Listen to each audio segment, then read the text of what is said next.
Let's talk about another doozy, and that is food sensitivity testing. The do's, the don'ts, and everything in between. Guys, honest to God, 90% of what's out there is complete and utter garbage. And it breaks my heart because so many people have spent either some money or a lot of money on these tests. So let's get through a couple of the different types of food sensitivity testing, and then I'll tell you about some of the ones that I actually like and use more often than not. First of all, before we get into this topic though, you need to know if you're actually looking for a food sensitivity or if you're on the hunt for an intolerance or an allergy. I'll link to a couple of videos in the doobly-doo below, but knowing that piece of the puzzle will help you make it a better informed decision about whether or not you're even going to spend the money on a food sensitivity test. Now, assuming that you know that you have food sensitivities and that's what you're going to look for, or rather that's what you want to rule out, say you have an autoimmune condition like Hashimoto's. Now the question becomes, if you want to do this test, what type of test do you order? Do you get one of these tests that are, direct to consumer like EverlyWell? Do you go through a doctor? Do you get a Cyrex test, an IgG, an IgE? What the devil do you order? So here's the long and short of it. IgG, G as in George, tests usually are pretty unreliable. And that's where a lot of the flack comes from conventional medicine, because when they look at food sensitivity testing, they're going to look at mostly IgG-based tests.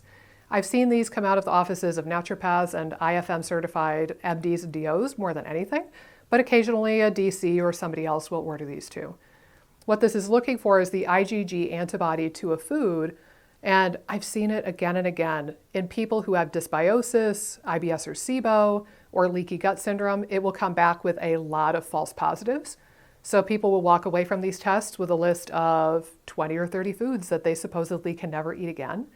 Or I've seen the exact opposite happen with IgG tests, where somebody knows they're reactive to gluten, and yet the wheat part of the panel or the rye part of the panel doesn't come back with anything. And it's perplexing.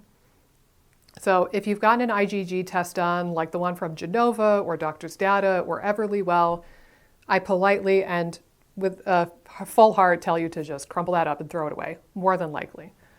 Now, the other type of testing that I'm really not a big fan of is MRT or ALICAT type testing. This is where they're taking a food antigen, they're putting it in front of a white blood cell, and they're seeing if that white blood cell gets bigger in size when it's stimulated with this antigen.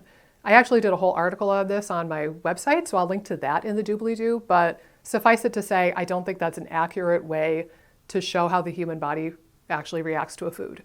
So, okay, what's left? Because I just covered a couple of the really big ones, IgG testing, MRT, and ALICAT.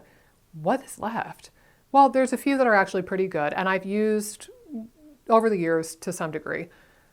First and foremost, there's one from Dunwoody Labs that combines food allergy testing, so IgE, with various ways to test for food sensitivity tests. That one's pretty decent, and sometimes you can run it through insurance and get part of it covered.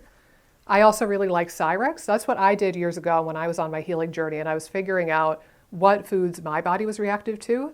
And it was the Cyrex cross-reactivity panel that really let me hone in on what I was reactive to, because that was the one that showed me that sesame was a trigger for me. There's another one that I've been gravitating to more recently, and it's a little bit more reasonably priced than Cyrex typically, and that's from Vibrant America.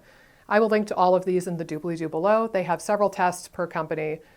There's a little bit more to it than that, but at least now you have the 3 companies that I think actually will tell you useful information, and you can run with that from here.